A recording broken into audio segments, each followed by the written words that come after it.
नमस्कार दोस्तों, आप सभी लोगों का स्वागत है हमारे आरक्षी बैच में, जो कि हमारी उड़ान टीम द्वारा चलाया जा रहा है और सभी लोग उसमें बड़ी ही मेहनत से अपनी अपनी क्लासेस को डाल रहे हैं।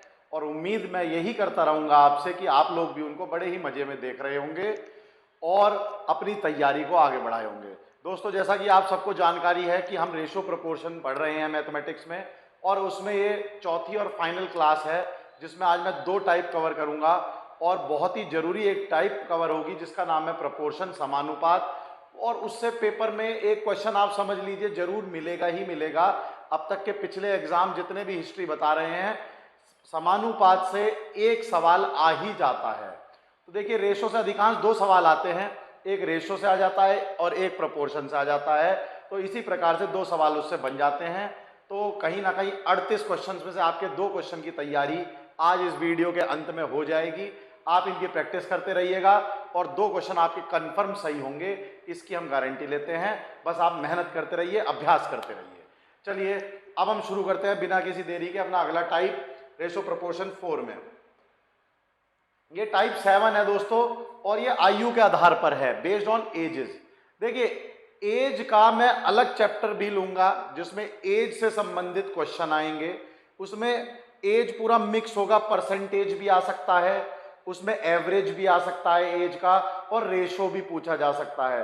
तो वो एक मिक्स कंसेप्ट का चैप्टर है जिनको सारे कंसेप्ट समझने के बाद ही एज को लिया जाएगा।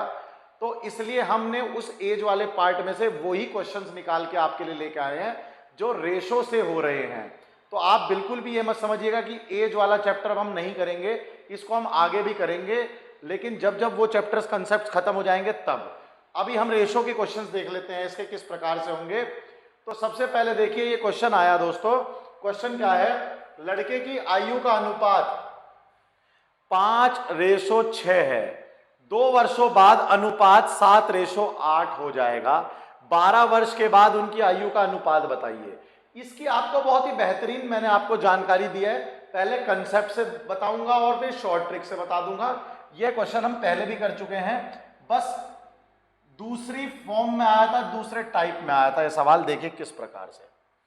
सबसे पहले आप यह बताइए कि लड़के की आयु का अनुपात कितना है? 5:6। अब देखिए, माना अनुपात बराबर टी। तो अभी कितना हो गया? 5t और 6t हमारी आयु का अनुपात हो गया, लड़कों की जो भी आयु दी गई। 2 वर्ष बाद क्या होगा? 2 वर्ष बाद बताइए क्या होगा? 2 वर्ष बाद केवल इतनी घटना घटेगी कि इनकी उम्र 2-2 साल बढ़ जाएगी, इससे ज्यादा तो कुछ नहीं होगा। तो इसकी आयु कितनी हो गई? 5t + 2 हो गई, और इस वाले की आयु कितनी हो गई? 6t + 2 हो गई।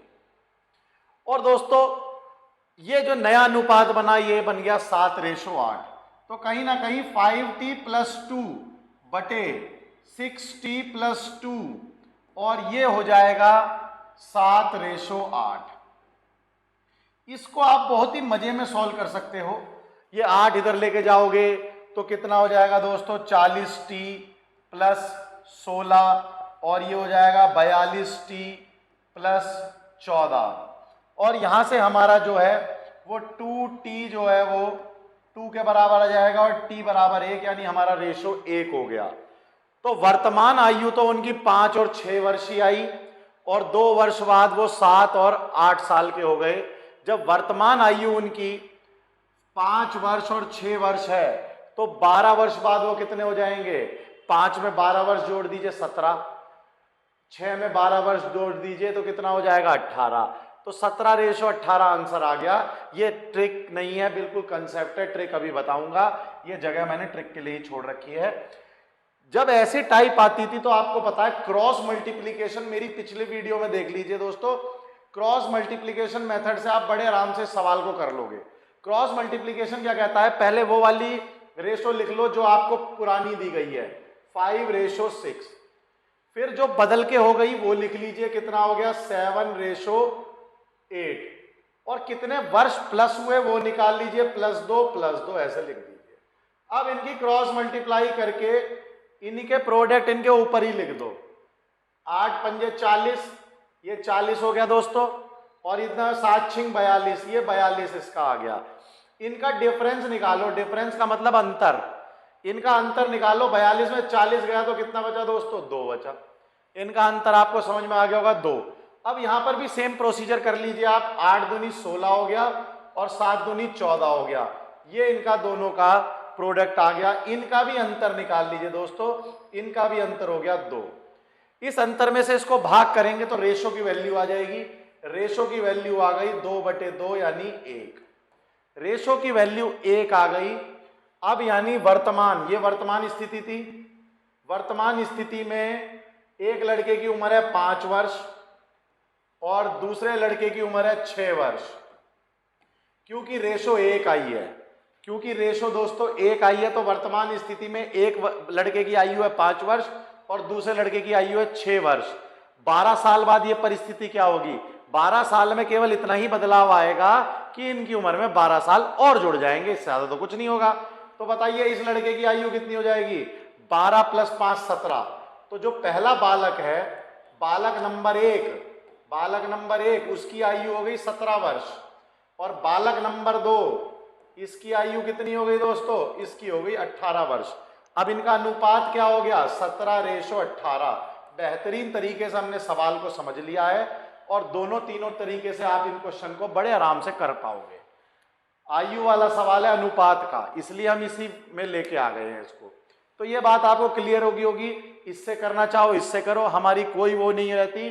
शॉर्ट ट्रिक से करना चाहो शॉर्ट ट्रिक से करो। समय लगभग देखिए, क्योंकि कैलकुलेशन ईजी थी तो दोनों में बराबर ही लगा, वो भी बहुत जल्दी हो जाएगा क्योंकि कैलकुलेशन ईजी बहुत थी इसकी।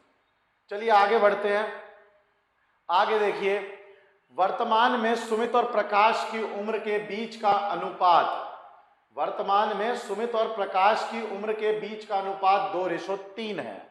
ठीक है, तो क्या दिया हुआ है आपको? अनुपात दिया हुआ है कि भाई सुमित का ये है और उसका। सुमित प्रकाश से 6 वर्ष छोटा है, क्योंकि देखो 2:3 है तो सुमित ही छोटा होगा। सुमित प्रकाश से 6 वर्ष छोटा है। 6 वर्ष बाद सुमित की आयु का प्रकाश की आयु से अनुपात क्या होगा? ये जो 6 कंफ्यूजिंग सा आपको करने को दिया है, ऐसा कुछ नहीं है। इस क्वेश्चन को समझो। अभी जो उनकी आयु का अनुपात है वो कितना दिया हुआ है दोस्तों? 2:3। और ये बता दिया गया है कि जो बड़े वाला भाई है वो छोटे वाले भाई से 6 साल बड़ा है या छोटे वाला उससे 6 साल छोटा है। ये अंतर दे दिया 6 साल। अब आपसे ये सवाल किया गया है कि 6 साल आगे और बढ़ जाओ और उनकी उम्र बताओ कितनी है। सिंपल सवाल है। क्योंकि यहां पर 2 अनुपात नहीं दिए हुए तो वो वाली शॉर्ट ट्रिक आप मत लगाइएगा। अनुपात तो पूछा ही है, तो जब पूछा है तो हम वो शॉर्ट ट्रिक नहीं लगाएंगे, बेसिक कंसेप्ट से करेंगे और हो जाएगा ये आराम से। बेसिक कंसेप्ट से बिल्कुल हो जाएगा। देखिए, तो सुमित की सबसे पहले मान लेते हैं वर्तमान में सुमित की आयु। सुमित एज कितनी है भाई? सुमित एज है 2t। कितनी है मेरे दोस्तों? सुमित की एज है 2t। प्रकाश की एज कितनी है? प्रकाश की एज है दोस्तों 3t। प्रकाश की एज कितनी है? 3t। ये कौन बड़ा है? प्रकाश बड़ा है। कितना बड़ा है? 3t - 2t। ये है उनकी दोनों की आयु का अंतर। और अंतर किसके बराबर है? 6 वर्ष का। 6 वर्ष। तो यहां से t का मान आ गया दोस्तों। t का मान आ गया कितना? 6। रेशो 6 के बराबर आ गया। रेशो 6 के बराबर आ गया। इनकी वर्तमान उम्र निकाल लो। वर्तमान में सुमित की आयु है 12 साल। वर्तमान में सुमित की आयु है 12 साल और प्रकाश की आयु है 18 साल। यह वर्तमान स्थिति चल रही है। कब का पूछा है बता दीजिए, चाहे वो 10 साल बाद पूछे, 4 साल पहले पूछे, 3 साल बाद पूछे। वर्तमान निकालने के बाद आप बड़े आराम से इन सवालों को कर सकते हो। वो पूछ रहा है कि 6 वर्ष बाद सुमित की आयु का प्रकाश की आयु से अनुपात। तो 6 वर्ष बाद बताओ, 6 ईयर बाद, 6 वर्ष बाद क्या ही हो जाएगा? 6 वर्ष बाद इतना हो जाएगा कि इनकी उम्र 6 साल और बढ़ जाएगी। तो बताओ सुमित की एज कितनी हो गई? बहुत क्लियर बताओ, सुमित की एज कितनी हो गई? सुमित की एज हो गई 18 वर्ष। सुमित की एज हो गई 18 वर्ष। और प्रकाश की एज कितनी हो गई? जल्दी से बता दो। प्रकाश की एज, प्रकाश एज कितनी हो गई दोस्तों? 18 और 6 24 साल। ये 6 साल बाद ऐसा चमत्कार हो गया, ये हो गया। इनका रेशो निकाल दोगे क्योंकि रेशो पूछा है उसने, तो 18:24 हमारा आंसर आ गया। ये ऑप्शन नहीं है क्योंकि सिंपल में दे रखा है उसने। इसको काट लीजिए, कितना हो जाएगा ये? 6 या 18 और 6 चौक 24, 3:4 हमें उत्तर मिल जाएगा। 6 या 18 और 6 चौक 24, 3:4 हमें उत्तर मिल गया। और हमने सवाल को बहुत ही सरलता से कर लिया है, बहुत ही सरलता से कर लिया है। मुझे पता है अब आप इतने खिलाड़ी हो चुके हो कि इन सवालों को बड़े आराम से कर लोगे। जैसे कि देखो कैसे, अब आप खुद सोचो, मैंने आपको रेशो के तरीके से बताया था कि जो छोटा वाला भाई है वो 6 वर्ष छोटा है, 2:3 है, तो इनमें अंतर कितना हो गया? 1 का। तो 1:6 के बराबर, 1:6 के बराबर। करंट एज बताओ 12 और 18, करंट एज बताओ 12 और 18। 6 वर्ष बाद एज बताओ, 6 वर्ष बाद एज बताओ 18 और 24, अंतर निकाल दो 3 और 4। बहुत ही सेकंडों का सवाल है, सेकंड्स में होगा, प्रैक्टिस करते रहो, बहुत जल्दी होगा, बहुत ही जल्दी होगा। इसी तरह से करोगे आप भी। आगे बढ़ो। एक पिता की आयु उसके पुत्र की आयु से का अनुपात 5:2 है। यदि कितना दे रखा है? गुणनफल, यदि वर्षों में, ये थोड़ा सा गड़बड़ हो गया है, इनका प्रोडक्ट दिया हुआ है, इंग्लिश में पढ़ लेते हैं। If the product of their age is 1000 then the father's age after 10 year will be. तो देखिए सवाल को समझिए, इंग्लिश में थोड़ी सी गड़बड़ हो गई, कोई बात नहीं। अभी फिलहाल वर्तमान में फादर और उसकी सन का एज जो दिया हुआ है वो 5:2 दिया हुआ है, ठीक है। और उनका जो प्रोडक्ट दिया हुआ है एज का वो 1000 है। जो उनका प्रोडक्ट दिया हुआ है दोनों का, यानी फादर की एज गुणा करो सन की एज में, तो 1000 आपको प्राप्त होगा, हो जाएगा। तो उसने पूछा कि 10 साल बाद जो है फादर की एज कितनी होगी, 10 साल बाद फादर की एज कितनी होगी यदि वर्तमान में ये स्थिति है तो टी करके बड़े आराम से मान लेंगे, ठीक है। तो देखिए फादर की एज मान लेते हैं, फादर एज बराबर मान लेते हैं 5t, सन एज पुत्र की एज मान लेते हैं 2t, मान लिया। प्रोडक्ट दोनों का गुणनफल दिया हुआ है, गुणनफल दिया हुआ है, बताइए गुणनफल का मतलब होता है प्रोडक्ट कर दें, कर दीजिए प्रोडक्ट, ये लीजिए प्रोडक्ट कर दिया तो कितना हो गया? 5t गुणा 2t, कितना हो गया ये? 10t का स्क्वायर, 10t का स्क्वायर बराबर 1000 दिया गया है। इससे आसान चीज कुछ नहीं थी, 1 0 से 1 0 कट गई, टी स्क्वायर 100 के बराबर, इसका मतलब t बराबर 10 हो गया, t बराबर 10 हो गया। सर्ट्स इंडिसेस की क्लास में बहुत बढ़िया तरीके से समझाया था आपको, t बराबर 10 हो जाएगा। अब वर्तमान एज बताइए पिताजी की कितनी है? उसके पिताजी की है 50 वर्ष, 50 वर्ष के पिताजी हैं उसके, क्योंकि t का मान 10 आ चुका है। और पुत्र कितने साल का है? पुत्र है 20 वर्ष का, पुत्र है 20 वर्ष का। अब आपसे वो जो भी पूछेगा आप बता दोगे या नहीं बता पाओगे? क्या पूछ रहा है वो? 10 वर्षों बाद पिता की आयु कितनी होगी? तो आफ्टर 10 ईयर, 10 वर्षों बाद, आफ्टर 10 ईयर, 10 साल बाद पिता की एज कितनी हो जाएगी? 50 में 10 और जोड़ दो तो 60 वर्ष के वरिष्ठ नागरिक उसके पिता हो जाएंगे। 60 वर्ष के वरिष्ठ नागरिक उसके पिता हमारे ये हो जाएंगे। बात क्लियर होगी दोस्तों? चलिए इसको ऐसे काट के लिख देता हूं, 60 वर्ष, ये लीजिए हो गया। 60 को ढूंढ लीजिए, टिक कीजिए और आगे बढ़ जाइए। बिल्कुल बेसिक तरीका था, बहुत ही आराम से आप इसको कर सकते थे। जैसे कि देखो यहां पर आप इसको जो है मल्टीप्लाई करोगे, प्रोडक्ट दिया हुआ है तो टी मान के मल्टीप्लाई करोगे तो टी स्क्वायर आएगा, टी स्क्वायर आएगा। यहां थोड़ा जल्दबाजी मत कर देना, कभी सोचो 10 से करके और ये 100 आ गया, रेशो नहीं, क्योंकि वो टी स्क्वायर हो जाता है। इसलिए क्वेश्चन लेके आया हूं मैं, क्योंकि मैं या आप बहुत तेजी में चलते हो। क्या करोगे? अरे सर ने बताया था 5 गुणा 2 करो और उसको गुणनफल के बराबर कर दो तो जो है रेशो आ गया 100, और हम बिल्कुल गलत कर देंगे। पिता की एज आदिकाल में 500 हो जाएगी और पुत्र की कितनी हो जाएगी? 200 वर्ष, ठीक है ना? वो गलत हो जाएगा क्योंकि टी स्क्वायर आना है। इस चीज को नोट कर लेना और वहां लिख लेना जहां नोट्स बना रहे हो। चलिए आगे बढ़ते हैं। 4 वर्ष पहले ए की आयु का बी की आयु से जो अनुपात था वो कितना था, 11:14। 4 वर्ष बाद उनकी आयु का अनुपात कितना हो जाएगा दोस्तों, 13:16। तो आप बताइए कि ए की वर्तमान आयु क्या है, ए की वर्तमान आयु क्या है। लिख लिया होगा आपने सवाल या नोट कर लिया। अब देखिए मैं इसको सवाल को दोनों तरीके से आपको करके बताता हूं, वैसे तो आप होशियार हो, कर लोगे। देखिए वर्तमान आयु, वर्तमान आयु मान ली ए की तो मान लेते हैं, कितनी मान ले वर्तमान आयु, x मान लें। नहीं तो कोई बात नहीं, हम ए वर्तमान आयु नहीं मानते, हम मानते हैं इनकी जो दी गई है 4 वर्ष पहले। ठीक है, 4, चलो मान लेते हैं ए की वर्तमान आयु मान लेते हैं हम x और b की वर्तमान आयु मान लेते हैं y। ये मान ली ए की x मान लेते हैं और b की y मान लेते हैं। चलिए 4 वर्ष पहले क्या हो जाएगा, x - 4 और y - 4। ये 4 वर्ष पहले की कहानी है, क्योंकि ये तो वर्तमान है, क्योंकि ये क्या है, ये तो वर्तमान है, ये तो वर्तमान आयु है।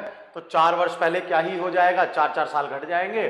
और ये अनुपात कितना दिया हुआ है, 11:14। 11:14। मेरे दोस्तों बात समझ में आ गई।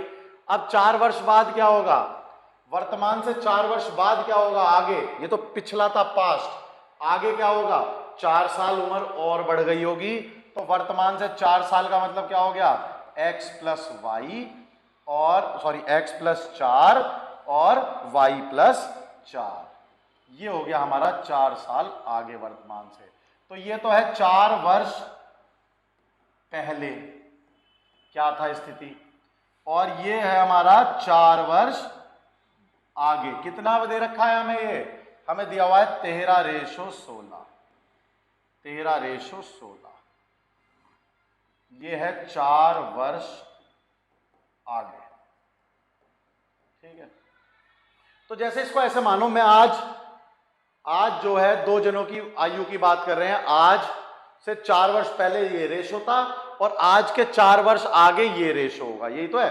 और वर्तमान हमने x और y मान लिया, तो ये 2 इक्वेशन बनेंगी। इन 2 समीकरण की सहायता से आप लोग x और y बड़े आराम से निकाल दोगे। इन 2 की मदद से आप x और y निकाल दोगे बड़े आराम से। ठीक है, तो ये हम निकाल सकते हैं, लेकिन बहुत समय लग जाएगा, थोड़ा कैलकुलेटिव सवाल हो जाएगा। इसलिए इसका भी वही बेहतरीन शॉर्टकट है जो मैं आपको पहले बता चुका हूं, क्रॉस मल्टीप्लाई। देखो यहां तुरंत कर दूंगा, ये आप करके देखना और फिर क्रॉस मल्टीप्लाई से करके देखना, फिर देखो कितना कम समय आपको लगेगा। क्रॉस मल्टीप्लाई में ध्यान देने वाली बात वो मैं बता देता हूं।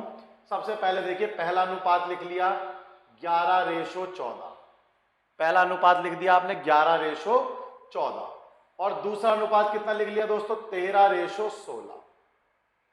ये अनुपात कितना जुड़ने पे बना है, ये अनुपात देखिए, ये अनुपात था वर्तमान से 4 साल पहले और यह अनुपात है वर्तमान से 4 साल बाद। तो इसका मतलब टोटल 8 साल जुड़े या नहीं जुड़े इस अनुपात में। इस अनुपात से यह अनुपात होने में कितने साल लगे, 8 साल लग गए। मेरी बात अगर आपको क्लियर होगी हो तो फिर मैं आगे बढ़ूं, एक बार और नहीं तो समझ लेते हैं। 11:14 अनुपात मान लीजिए आज की डेट से 4 साल पहले था, यानी 2019 में यह अनुपात था। ठीक है, 2019 में, मैं वैसे ही लिख देता हूं, 19 में यह अनुपात था। ठीक है, सन लिख दिया आपको बताने के उससे। आज से 2027 में यह अनुपात हो जाएगा एज का। अब आप ये गैप निकाल दो, 19, 20, 21, यानी 20, 21, 22, 23, 24, 25, 26, 27, 8 साल कितने हो गए, 8 साल। ये गैप जो है ये +8 साल का है, तो बड़े आराम से आप इसको +8 साल कर सकते हो। अब आपके पास कुछ नहीं है, अब आपके पास क्रॉस मल्टीप्लीकेशन है बस, और क्रॉस मल्टीप्लीकेशन से आप सवाल को बहुत तेजी में सॉल्व मारोगे। देखे, ये लीजिए 16 और 13, इनको कर लीजिए आप, तो 16 और 11 को कर लीजिए तो कितना हो गया, 16 और 16 176। ये लीजिए दोस्तों, ये हो गया 176। इसको रब कर दीजिए तो समझाने के लिए था, तो हो गया काम।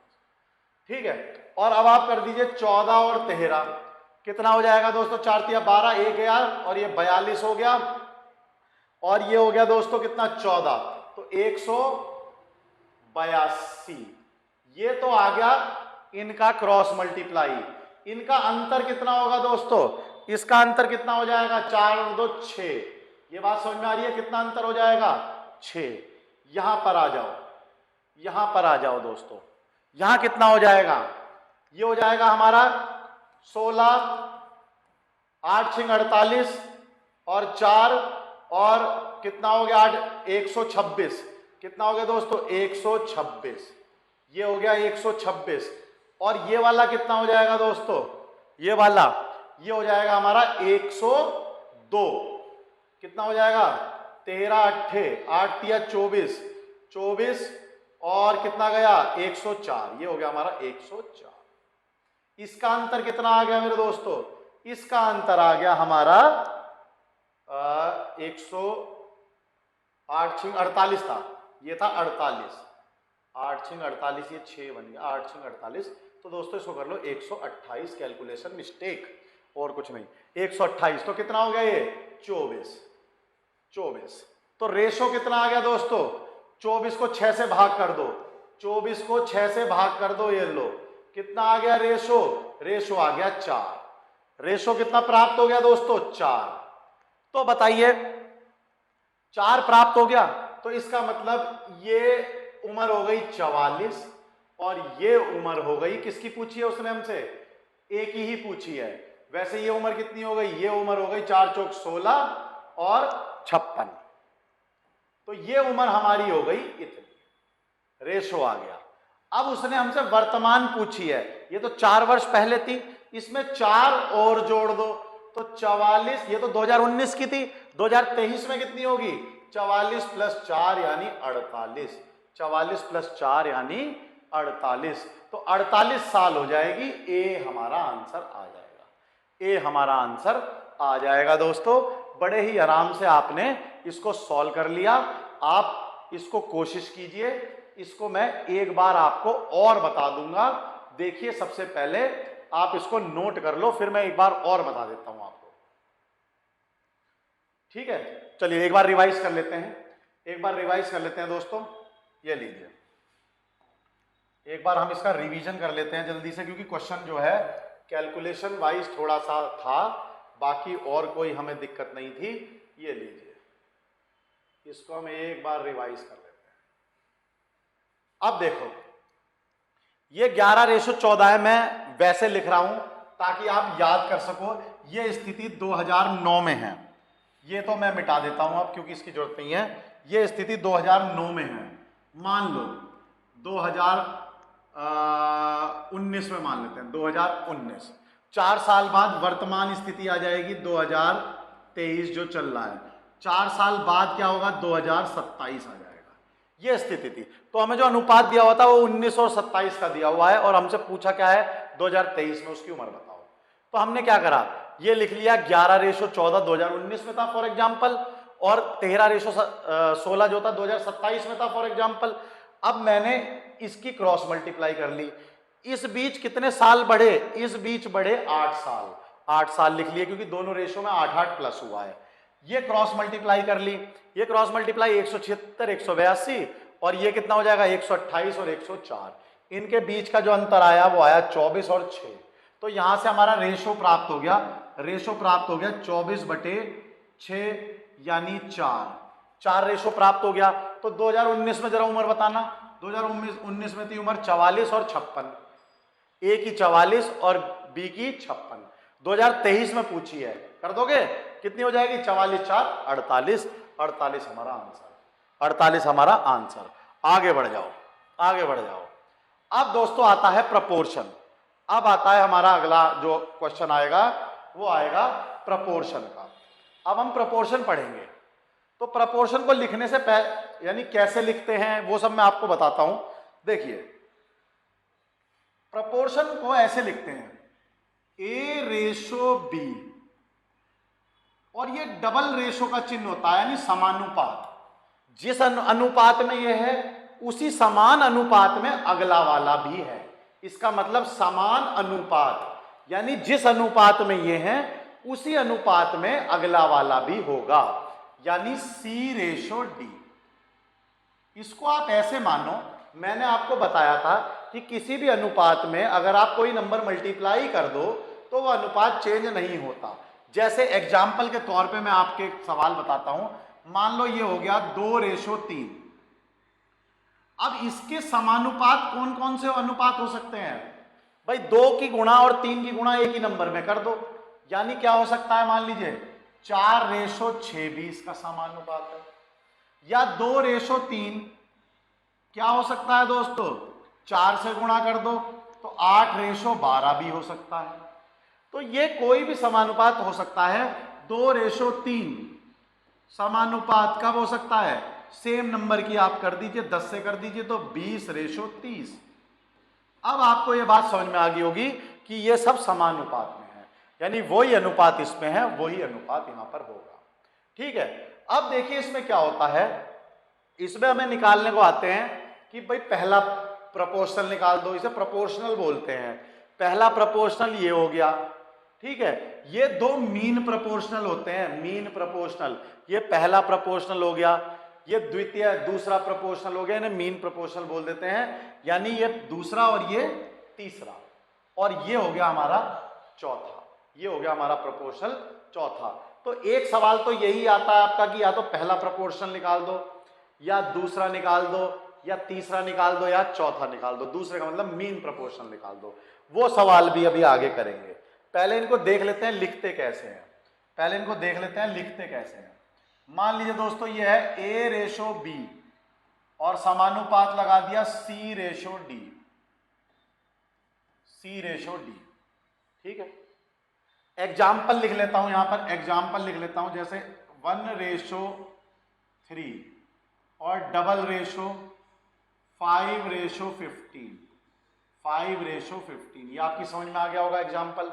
चलिए सबसे पहले इसको लिखेंगे कैसे? A/B बराबर C/D। पहला तो इसको लिखने का तरीका ये हो गया, इसको इसके बटे करा और यहां इसको इक्वल टू से रिप्लेस कर दिया और इसको इसके बराबर कर दिया। ये हमारा लिखने का तरीका है। एग्जाम्पल के तौर पे 1/3 जो है वो आपको पता है 5/15 के बराबर होगा ही होगा, क्योंकि कट कटा के ये भी 1/3 आना ही आना है। तो आपको ये समझ में आ गया होगा कि A/B बराबर C/D आप इस तरह से लिख सकते हो। अब इसकी कुछ प्रॉपर्टी होती है, कुछ प्रॉपर्टी होती है, मैं वो भी बता देता हूं। पहली प्रॉपर्टी, फर्स्ट, आप इसको रिवर्स भी कर सकते हो। जैसे B:A समानुपात, जब मैंने इसको रिवर्स कर दिया, इसको इधर कर दिया और इसको इधर कर दिया, तो सेम प्रोसीजर इसमें कर दूंगा। किसके बराबर हो जाएगा? D:C। D:C, ठीक है। इन्वर्ट कर दिया, यानी पलट दिए। तो बताओ यहां पर देख लो एग्जाम्पल क्या हो जाएगा। एग्जाम्पल क्या हो जाएगा? 3:1 समानुपात यानी प्रोपोर्शनल 15:5, और बिल्कुल होगा 3/1। बिल्कुल सही बात कह दी हमने। ये बात आपको क्लियर हो गई? ये बात क्लियर हो गई, पहली प्रॉपर्टी बिल्कुल क्लियर हो गई। अब दूसरी प्रॉपर्टी देखते हैं। दूसरी प्रॉपर्टी में क्या है? आप C को तो इधर बुला लो और B को उधर ले जाओ, ठीक है। जैसे कि A:C, मैंने C को, बहुत इंपॉर्टेंट प्रॉपर्टी बता रहा हूं, A:C डबल रेशो B:D। ये लीजिए, बहुत ही बेहतरीन प्रॉपर्टी बताई है। क्या किया मैंने? तब भी ये सेम रहेगा। C को तो इधर ले आया और B को उसकी जगह ले गया, यानी बीच वाले दोनों रिप्लेस मार दिए। अब की बात, बीच वाले दोनों इधर उधर कर दिए। तो देख लीजिए, बिल्कुल देख लीजिए, यहां पर क्या होगा इसका एग्जाम्पल बता दो। 1:5 समानुपात 3:15 होगा या नहीं होगा? बिल्कुल होगा। 3 कट जाएगा तो वही आ जाएगा। तो आप ऐसे पलट भी सकते हो, आप ऐसे पलट भी सकते हो। बात क्लियर हो गई या नहीं हुई? बात क्लियर हो गई। आगे बढ़ते हैं, आगे बढ़ते हैं। ये दोनों बात क्लियर हो गई।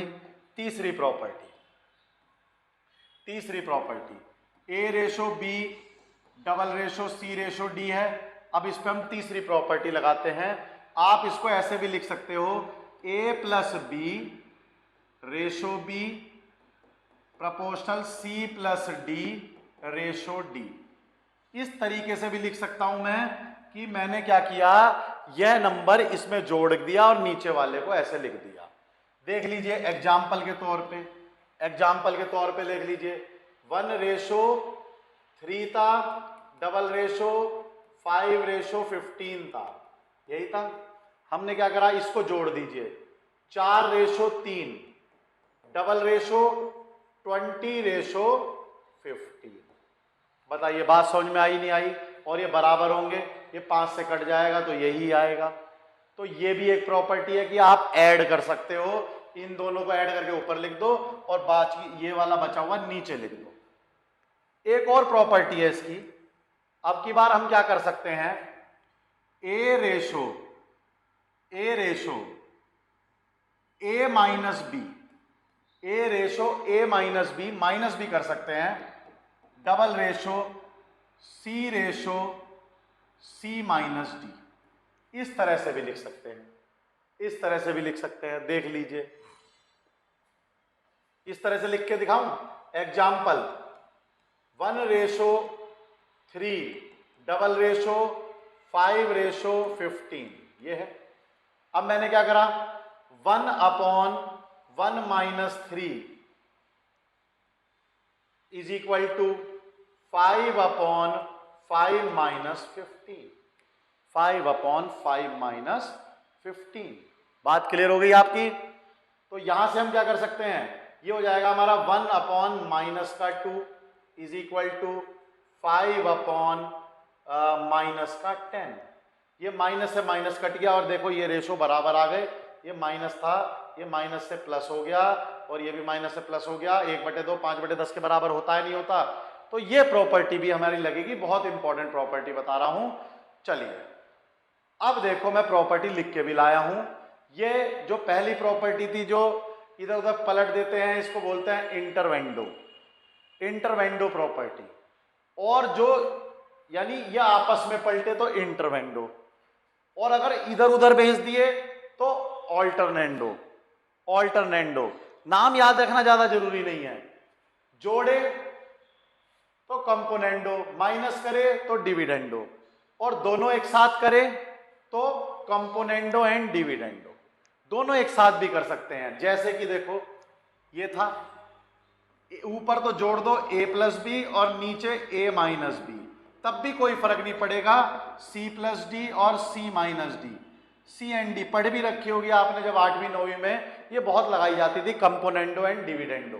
ये प्रॉपर्टी बहुत ज्यादा लगाते थे, इससे क्वेश्चन की कैलकुलेशन बहुत सरल हो जाया करती थी, बहुत सरल हो जाया करती थी। जब ऊपर भी x है नीचे भी x है तो कई बार वो कट जाया करता था और एक सिंगल डिजिट में आंसर आ जाया करता था। चलिए आगे बढ़ते हैं।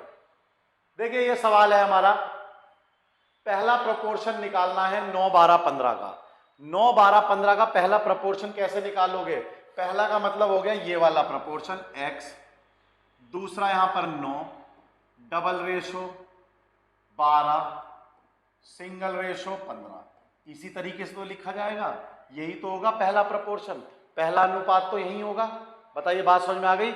इसको लिखने की विधि आपको पता ही है, x/9 बराबर 12/15, x/9 बराबर 12/15। काटा पीटी शुरू कर दो अगर आती हो तो। x बराबर 12 गुणा 9/15, 3 से कट जाएगा, 3 पंजे 15, 3 तिया 9, तो उत्तर आ गया 36/5। कितना उत्तर आ गया दोस्तों? 36/5। तो जो पहला प्रपोर्शन आया वो आया 36/5। यानी प्रपोर्शन कैसे बना देखिए दोस्तों, 36/5 पहला प्रपोर्शन, दूसरा 9, डबल प्रपोर्शन 12:15। ये हमारा प्रपोर्शन बना 36/5:9 डबल रेशो यानी प्रपोर्शन 12। तो 36 का आपका आंसर आ गया। उम्मीद करता हूं पहला प्रपोर्शन तो बहुत सरल है, आप निकाल लोगे। पहला प्रथम में प्रथम वाला।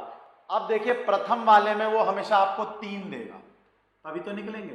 प्रथम वाले में वो आपको हमेशा 3 प्रपोर्शन देगा और आपसे प्रथम पूछेगा, प्रथम आपसे वो पूछ लेगा। अब बात करते हैं द्वितीय, दूसरे वाले का, मीन। ठीक है, find the mean proportion. Mean का मतलब मध्यम वाला, बीच वाला। अब आप कहोगे जी 2 ही दे रखे हैं इनने, तो इसका मतलब इन दो कोने वाले दिए हैं, बीच वाले आपको दोनों निकालने हैं। एग्जाम्पल के तौर पे देखो इसको कैसे लिखा जाएगा। माना अनुपात बराबर एक्स, माना मध्य अनुपात बराबर एक्स, एक्स मान लिया। कैसे लिखा जाएगा? 4:x समानुपात x/9। ये बात आपको बिल्कुल ध्यान से देखनी पड़ेगी कि मध्य वाले में दोनों ही मध्य हो जाते हैं, मीन प्रोपोर्शन बोलते हैं इसको, यानी दोनों के बीच में x और x लिखना होता है, यानी इसका दूसरा इसका पहला दोनों मध्य वाले हैं, यानी जो समानुपात से एक इधर और एक इधर, ऐसे याद कर लो। तो ये दोनों हो गए हमारे मीन प्रोपोर्शन। अब आपको इसका लिखना आता है 4/x बराबर कितना हो गया? x/9। इसको ऐसे लिखते हैं, सॉल्व कर सकते हो। x को इधर ले जाओ और इसको इधर ले जाओ, तो कितना हो गया? 36 बराबर x²। इसको आप सर्ड्स एंड इंडिसेस से बड़े आराम से सॉल्व कर सकते हो। x बराबर आ गया उत्तर 6। x बराबर कितना आ गया दोस्तों? 6।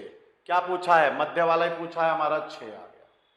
ये बात क्लियर होगी मध्यम वाला कि बीच वाले को हमें x लिखना है।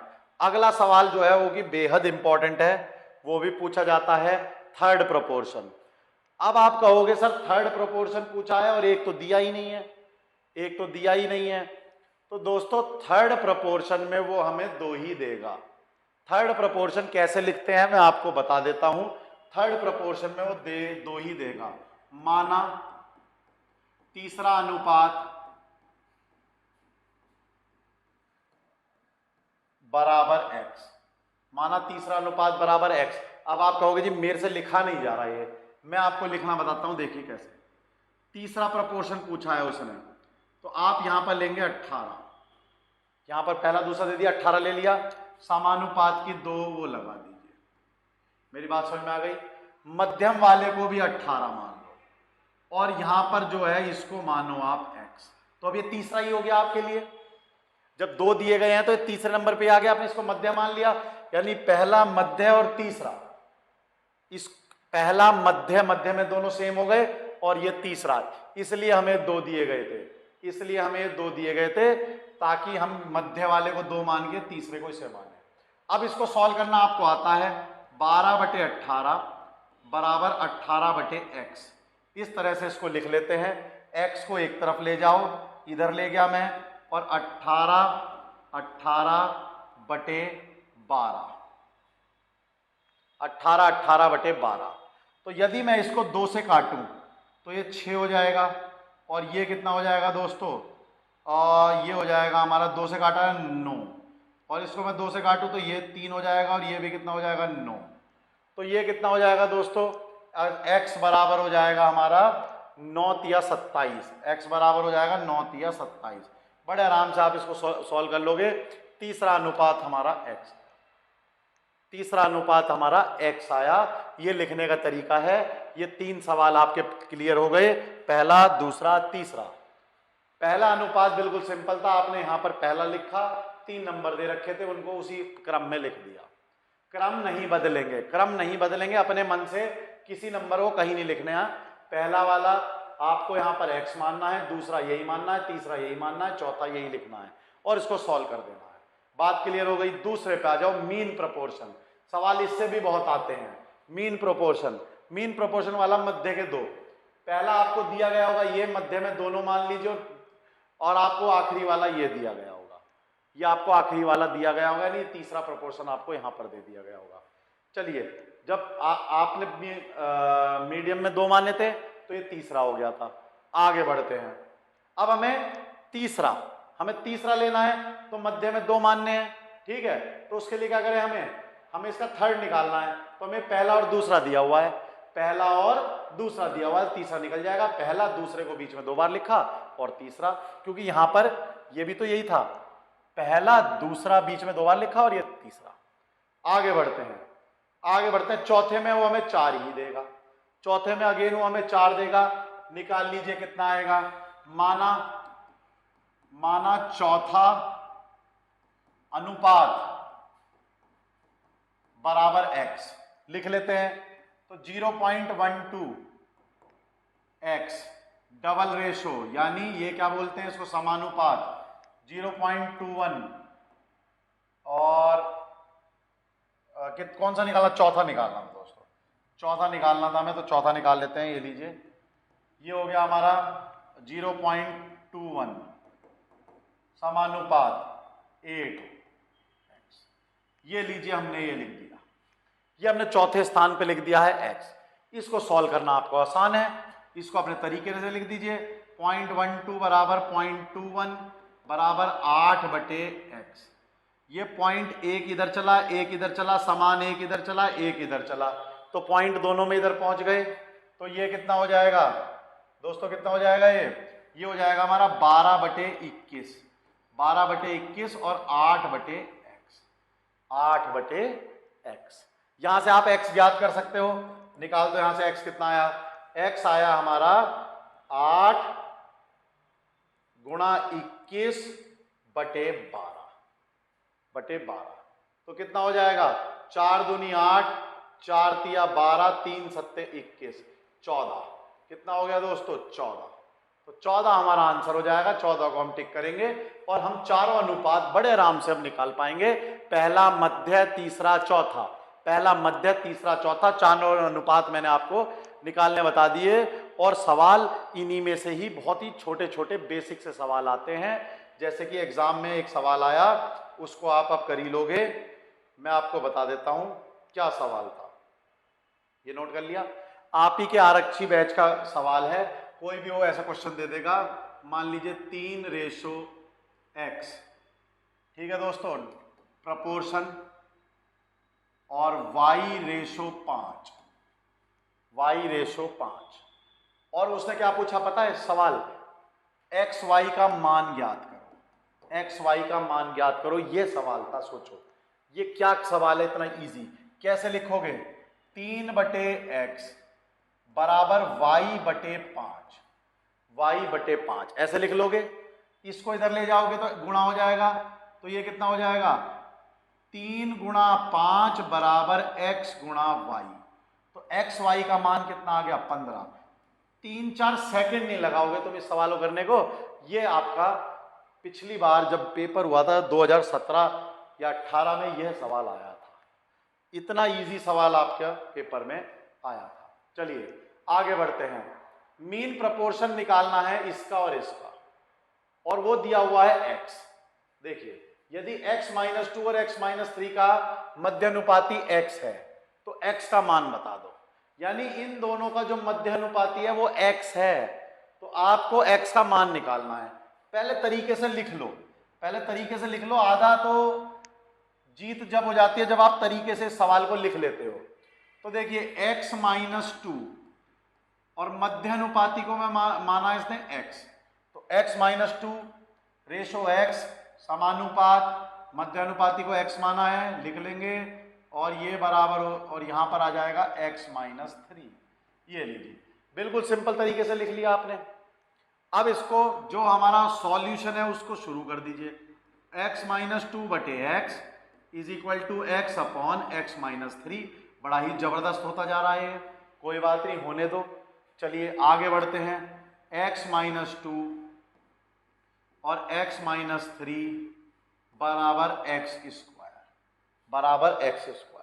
यहां पर इसको अंडर रूट मत करना, अंडर रूट मत करो, डायरेक्ट खोल लो। डायरेक्ट ओपन करोगे x² से x² हट जाएगा। देखिए x² -3x -2x + 6 बराबर x², और x² से x² ये हट गया, और -5x ये दोनों जुड़ गए, +6 बराबर 0। तो 5x उधर चला जाएगा बराबर 6। तो x बराबर कितना हो गया दोस्तों, 6/5। x बराबर कितना हो गया, 6/5। तो इसको हमने सॉल्व नहीं करा, इसको हमने सॉल्व नहीं करा, क्योंकि देखिए कभी कभी क्या होता है, आप इसको नोट कर लो फिर मैं आपको बताता हूं।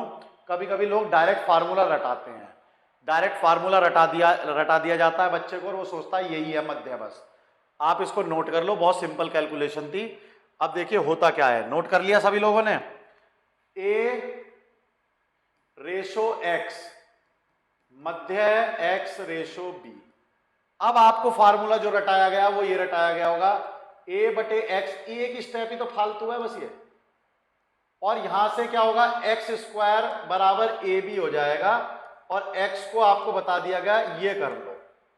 एक फार्मूला लगा दिया गया कि मध्य अनुपात क्या होगा, जो दोनों दिए गए हैं उनको गुणा करो और अंडर रूट कर दो, जो दोनों दिए गए हैं उनको गुणा करो और अंडर रूट कर लो, नोट कर लो। आप इससे भी कर सकते हो, यानी जो दोनों आपको दिए गए हैं कोने वाले उनकी गुणा करो और उसका अंडर रूट कर दो, ये आपको बताया गया होगा। बेसिक कैलकुलेशन ही तो है, बेसिक कैलकुलेशन ही तो है। कई बच्चों को पता ही नहीं होता, वो ये रट के जाते हैं बस, अरे बीच में आ गया मध्य वाला, कर दो बस, खत्म। अब अगले सवाल की तरफ चलते हैं। देखिए अगला सवाल क्या है, प्रत्येक 6, 14, 18 और 38 में से कौन सी संख्या जोड़ी जानी चाहिए ताकि परिणामी संख्या एक अनुपात बना सके। तो दोस्तों देखो, यदि आप देखोगे तो 6 और 14, यह मान लीजिए मैं ऐसे लिख भी लूं कि मैंने लिख लिया 6:14, लेकिन ये इसके साथ समानुपात नहीं बना रहा, क्योंकि अगला क्या है 18:38। आप इसको काट के भी देखेंगे तो ये कितना हो जाएगा 3:7, इसको भी मिनिमम ले आओ तो ये कितना हो जाएगा 9:19, तो ये समानुपात बन ही नहीं रहा। तो इसका मतलब मुझे इनमें कुछ जोड़ना पड़ेगा, लेकिन जोड़ने वाली संख्या एक ही संख्या होनी चाहिए। ऐसा नहीं किसी में 1 जोड़ दो, किसी में 3 जोड़ दो, किसी में 7 जोड़ दो, ऐसा उसने नहीं बोला। उसने बोला है कि एक ही संख्या को आपको सब में जोड़ना है और इसे समानुपात बना देना है। तो देखिए सबसे पहले तो मैं आपको इसका तरीका बताता हूं, फिर बेहद ही छोटी सी ट्रिक है इसकी, बहुत ही बेहतरीन, मजा आ जाएगा आप सभी लोगों को करने में। देखिए कैसे, सबसे पहले माना कि मैंने x जोड़ा, माना x जोड़ा गया, सब में जोड़ा गया। अब बताइए क्या हो जाएगा, अब हो जाएगा 6 + x रेशो 14 + x समानुपात 18 + x अनुपात 38 + x, ये बन गया। अब इसको लिखने का तरीका आप सभी को जानते हो, क्या है इसको लिखने का तरीका, 6 + x बटे 14 + x बराबर, इसमें बराबर आ जाता है 18 + x बटे 38 + x, ये लीजिए। अब कैलकुलेशन भयंकर होती जा रही है, इसको इधर लेके जाओगे तो कितना हो जाएगा 6 + x और यहां हो जाएगा 38 + x, इधर चलिए तो कितना हो जाएगा 14 + x और यहां पर हो जाएगा 18 + x। बहुत ही भयंकर कैलकुलेशन हो गई। हम ये नहीं कहते ये होगी नहीं, क्योंकि x² से x² अभी भी कट होगा, आप देख लीजिए, ऐसी कोई दिक्कत वाली बात नहीं है। हम चाहते हैं तो इससे भी कर सकते हैं, लेकिन वो ले जाएगा हमारा 2 या 3 क्वेश्चन का समय। देखिए कैसे, 38 × 6 + 6x + 38x + x², इधर करेंगे तो 14 × 18 + 14x + 18x + x²। तो आप देखेंगे तो x² से x² की टर्म तो कट ही जाएगी, और ये भी जोड़ेंगे तो मान लीजिए 44x हो गया, और इधर भी जोड़ लेंगे, और इधर पलटने के बाद ये क्वेश्चन सॉल्व हो जाएगा। मैंने पहले ये क्वेश्चन आपको सॉल्व करा रखा है, यानी ऐसी कैलकुलेशन। लेकिन समय वेस्ट नहीं करना, समय वेस्ट नहीं करना। इसकी बहुत ही बेहतरीन एक शॉर्ट ट्रिक है, मैं आपको बहुत ही बढ़िया शॉर्ट ट्रिक बता देता हूं। आप देखिए इसको करना कैसे है। आप ऐसे लिख लीजिए, ये मैं अब आपको शॉर्ट ट्रिक बता रहा हूं, बहुत ही बढ़िया शॉर्ट ट्रिक। ऐसे लिख लो 6 + x और 14 + x, ये आपने लिख लिया होगा। इधर भी लिख लो दोस्तों 18 + x और 38 + x। जब आप ऐसे लिख लोगे तो आपको केवल जो जिम्मेदार नंबर है वो ये हैं 6 और 14, इन पे ध्यान देना है, और यहां जो जिम्मेदार नंबर है ये हैं 18 और 38, इस पे ध्यान देना, और किसी नंबर पे ध्यान नहीं देना। इन दोनों का अंतर निकाल लो, कॉपी पेन निकाल लो और साथ की साथ करते रहो। इधर भी आ जाओ, इन दोनों का अंतर निकाल लो। इसका अंतर कितना आया दोस्तों, 6 और 14 का अंतर आ गया 8, 6 और 14 का अंतर कितना आ गया 8, 38 और इसका अंतर कितना आ गया दोस्तों 20, ये आपको अंतर प्राप्त हो गया। अब हो सकता है ये अंतर ना कटे, ये जो 2 नंबर आए आपस में ना कटे, हो सकता है कट जाए। जैसे इस स्थिति में ये नंबर कट रहे हैं 8 और 20, अगर हम 4 से काटेंगे तो ये कट जाएगा। तो इसको बिल्कुल सिंपल फॉर्म में बना लो, कोई दिक्कत नहीं है, पहले सिंपल फॉर्म में बना लो। तो 4 से कटा तो कितना हो गया दोस्तों, ये 2 आ गया, और यहां कटा तो कितना आ गया, 5 आ गया।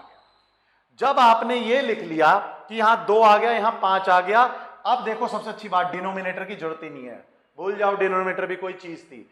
बस आपको क्या करना है, इस 5 की गुणा यहां कर दो, इस 5 की गुणा इस 6 प्लस एक्स में कर दो, और इस 2 की गुणा वहां 18 प्लस एक्स में कर दो। Question solve. डिनोमिनेटर चाहिए ही नहीं, कुछ भी नहीं चाहिए नीचे का, बस ये जो आपके अंतर आए, अगर ये नहीं भी कट रहे तो भी कोई दिक्कत नहीं है, कट रहे हैं तो काट दीजिए। ये वाला जो इधर लिखा था उसकी गुणा ऊपर न्यूमरेटर में यहां कर दीजिए, और जो इधर लिखा था उसकी गुणा यहां कर दीजिए, क्रॉस कर दीजिए, बस इतना। इसको अब आप बड़े आराम से सॉल्व कर सकते हो, इसको आप सॉल्व कर लीजिए। कितना आएगा बता दीजिए। ये आएगा हमारा 30 प्लस 5x और 36 प्लस 2x, ये इधर चला जाएगा और इसको इधर भेज दो, तो ये कितना हो गया, 5x माइनस 2x बराबर 36 माइनस 30। बताइए दोस्तों कितना आ गया, 3x बराबर आपका उत्तर आ गया 6, x बराबर आ गया 2। हमें 2 जोड़ना था तो वो समानुपात में आ जाता। पहले तो नोट करो इसको बहुत अच्छी तरीके से, बेहद शॉर्ट ट्रिक है, फिर एक बार जल्दी से अगले सवाल में फिर रिवीजन करा दूंगा, इसको नोट कर लो पहले आप। ये बात समझ में आ गई, डिनोमिनेटर की कोई जरूरत नहीं है, डिनोमिनेटर का बस ये अक्षर, ये अंक आपको माइनस करने के लिए रखना है, याद रखना है। 18 38 माइनस किया 20 और 14 6 माइनस किया 8, बस फिर आपका डिनोमिनेटर का काम खत्म। इनको सिंपल बना लो अगर बन रहे हैं तो, और क्रॉस मल्टीप्लाई न्यूमरेटर में करके सॉल्व कर दो, इतनी बड़ी कैलकुलेशन से बच जाओगे, इतनी बड़ी कैलकुलेशन से बच जाओगे। एक सवाल के साथ इसका बहुत जल्दी रिवीजन करते हैं। ये देखिए सवाल, अब शॉर्ट ट्रिक से ही बताऊंगा बस। सवाल देखो, 6 7 15 और 17 में कौन सी संख्या जोड़ी जानी चाहिए ताकि जो परिणाम है वो एक अनुपात हो। लिख लें अपने ढंग से, 6 प्लस एक्स 7 प्लस एक्स लिख लिया दोस्तों, 7 की 7 लिखते रहो। फिर दूसरा कितना, 15 प्लस एक्स और 17 प्लस एक्स, 7 की 7 लिख रहे हो। कौन से नंबर मेरे काम के हैं, एक तो 6 और एक 7, एक 15 और एक 17, बस यही 2 नंबर काम के हैं। अंतर ले लो, कितना अंतर आया दोस्तों, 1। यहां पर कितना अंतर आया, 2। कितना अंतर आया, 2। डिनोमिनेटर किसी काम का नहीं है, काट दो, डिनोमिनेटर किसी काम का नहीं है, काट दो। इस 2 की गुणा इसमें और 1 की गुणा इसमें, 2 गुणा 6 प्लस एक्स और यहां पर 1 गुणा 15 प्लस एक्स। सवाल खत्म, सवाल खत्म। कितना हो गया, 12 प्लस 2x और बराबर 15 प्लस एक्स। यह तो जाएगा इधर और 12 जाएगा उधर, तो x बराबर कितना हो गया दोस्तों, 3। x बराबर हो गया 3, 3 जोड़ा जाना चाहिए, यह समानुपात में आ जाएंगे। चेक करके देख लो, 3 जोड़ते ही समानुपात में आ जाएंगे। कितना हो जाएगा, 9:10 समानुपात। ये कितना हो गया, 18:20 आ गए समानुपात में। 2 से काटोगे तो 9:10 ही आ जाएगा। तो यह अब समानुपात में आ गए हैं। बेहद इंपॉर्टेंट सवाल, बहुत ही शॉर्ट ट्रिक से मैंने आपको करा दिया है, इसको नोट डाउन कर लीजिए। ये एक आखिरी सवाल जो हमने पहली बार में छोड़ दिया था क्लास 1 में, मैंने आपको बोला था इसको हम लास्ट में कवर करेंगे, इसलिए मैं ये सवाल आपके लिए लेके आया हूं। बहुत ही यूं समझ लीजिए थोड़ा सा मुश्किल सवाल था, शुरुआत में नहीं कराया, अब करा रहा हूं, अब आप समझ भी पाओगे और बड़े आराम से इसको कर लोगे। तो देखिए सवाल क्या है, सवाल है दोस्तों a:b+c 1:3 दे रखा है और c:a+b 5:7 दे रखा है, और आपसे ऐसे भयंकर से रेशो की पूछी है वैल्यू। तो सबसे पहले तो हमें क्या करना है, जो हमें दिया हुआ है a:b+c, ये हमें दिया हुआ है 1:3। इसको मैंने आपको बताया था हम पलट भी सकते हैं, जब मैं इसको पलटूंगा तो ये भी पलट जाएगा। कहने का मतलब ये है कि b+c बटे a, क्या मैं इसको ऐसे लिख सकता हूं, बिल्कुल लिख सकते हैं। तो यहां पर क्या लिख सकते हैं फिर, 3/1। इसको पहले लिखा, इसको नीचे लिखा, तो इसको पहले लिखा, इसको नीचे लिखा।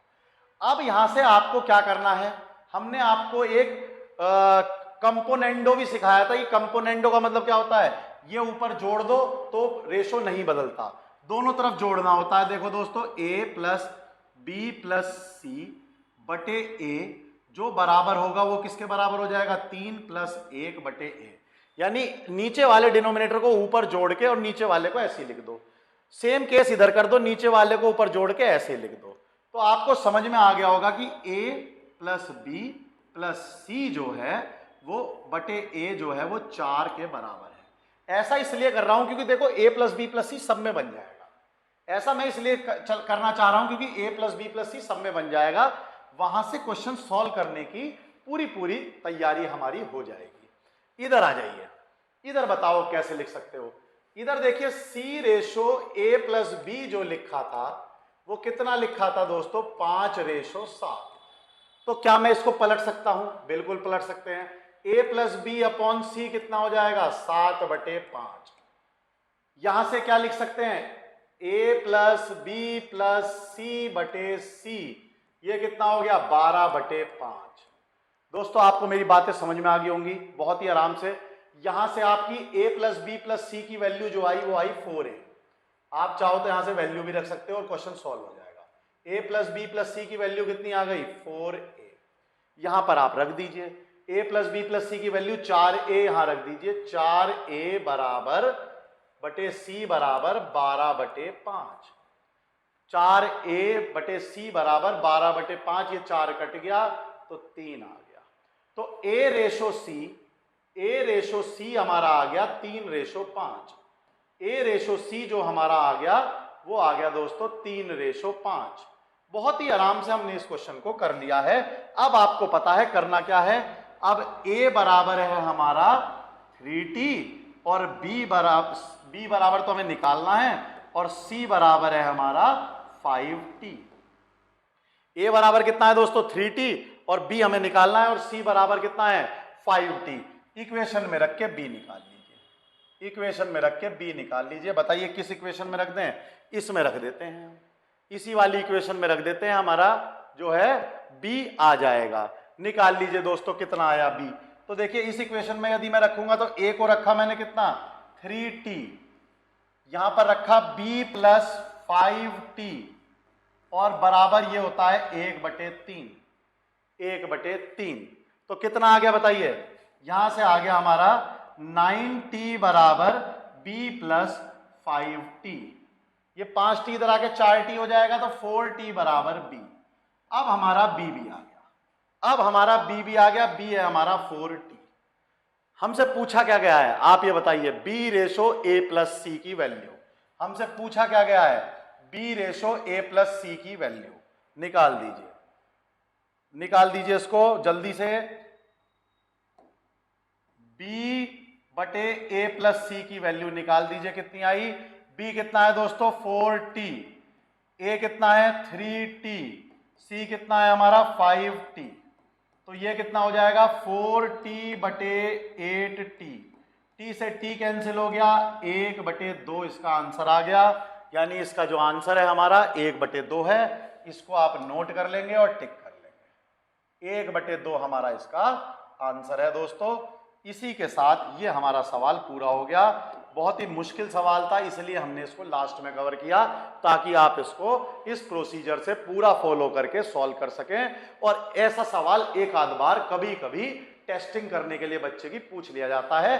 अगर सेम यही सवाल आ गया तो अब आप इसको चुटकियों में कर लोगे।